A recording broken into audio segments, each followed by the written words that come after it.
ஒரு இளம்பெண் 5 வாரங்கள் தொடர்ந்து கொட்டாவி விட்டுக் கொண்டே இருந்தால் இது கின்னஸ் புத்தகத்தில் இடம்பெற்றுள்ளது. கொட்டாவி வருவதற்கான காரணம் என்ன?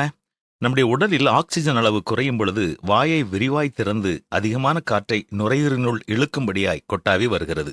சிலர் காலையில் எழுந்தவுடன் கொட்டாவி விடுவார்கள். அவர்கள் இரவில் தூங்கும் பொழுது ஒரு குறிப்பிட்ட விதமாய் படுத்து உறங்கியதால் அவர்கள் உடல் சரியான அளவு ஆக்சிஜனை பெற்றுக்கொள்ளவில்லை.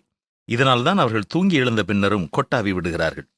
சிலருக்கு களைப்பாய் இருக்கும் பொழுது கொட்டாவி வரும். அவர்களுடைய உடலுக்கு ஓய்வு தேவை என்பதற்கு அடையாளம் இது. தூங்க வேண்டிய நேரம் தூங்காமல் தொடர்ந்து அதிக நேரம் விழித்திருந்து வேலை செய்யும் பொழுது இப்படிப்பட்ட ஒரு நிலை உண்டாகிறது. சிலருக்கு போர் அடிக்கும் பொழுது கொட்டாவி வரும். அதாவது நீண்ட நேரம் அவர்களுக்கு அதிகம் விருப்பமில்லாத ஒரு பாடத்தை கவனிக்கும் பொழுது இப்படி கொட்டாவி வரும். இப்படிப்பட்ட நேரங்களில்தான் ஆசிரியர் சில பிள்ளைகளை திட்டுவார்கள். பிள்ளைகள் விருப்பத்தோடு கேட்கும்படியாக அந்த ஆசிரியர் பாடம் நடத்தவில்லை என்பதும் இதற்கு ஒரு அடையாளம். உடலில் ஏதோ ஒரு பிரச்சனை இருக்கிறது என்பதை காட்டுவதற்கு அடையாளமாகவும் கொட்டாவி வருகிறது.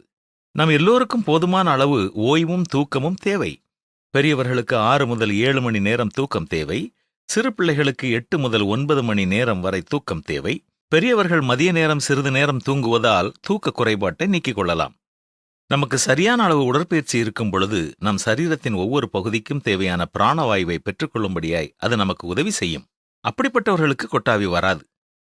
நமக்கு இருக்கும் வேலைகளை, விளையாட்டை சரியானபடி திட்டமிட்டு போதுமான அளவு ஓய்வும் பெற்றுக்கொள்ளும் பொழுது மற்றவர்கள் முன்னிலையில் கொட்டாவி விட வேண்டிய அவசியமில்லை. களைப்பாய் இருக்கும் பொழுது போதுமான அளவு ஓய்வு எடுத்துக்கொள்ள திட்டம் பண்ணுங்கள். அதிக வேலைப்பளுவினால் உடலிலும் உள்ளமும் களைத்திருக்கும் பொழுதும் மன அழுத்தம் அதிகமாகும் பொழுதும் தேவையான அளவு ஓய்வு எடுக்க வேண்டும். எனவேதான் மன அழுத்தம் உள்ளவர்களுக்கு அதிக நேரம் தூங்குவதற்கான மாத்திரைகள் கொடுக்கப்படுகின்றன. போதுமான அளவு தண்ணீர் குடிக்கும் பொழுதும் கொட்டாவி விடுவது தடுக்கப்படும். பொது இடங்களில் கொட்டாவி விடுவது நல்ல ஒரு ஒழுக்கம் அல்ல. தவிர்க்க முடியாமல் அவ்வாறு வந்தாலும் கரத்தை கொண்டு வாயை மூடி கவனமாக கொட்டாவி விட வேண்டும். உடல் களைப்பிற்கு தூக்கம் எத்தனை அவசியமோ அதேபோல பாவம் செய்ததால் ஏற்படும் கவலை என்ற மனபாரத்தை குறைத்துக் கொள்ள இயேசு கிறிஸ்துவண்டை வாருங்கள்.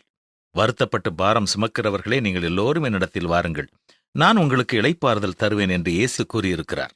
இன்று நமக்கு எப்படிப்பட்ட ஓய்வு தேவை? சிந்திப்போமா?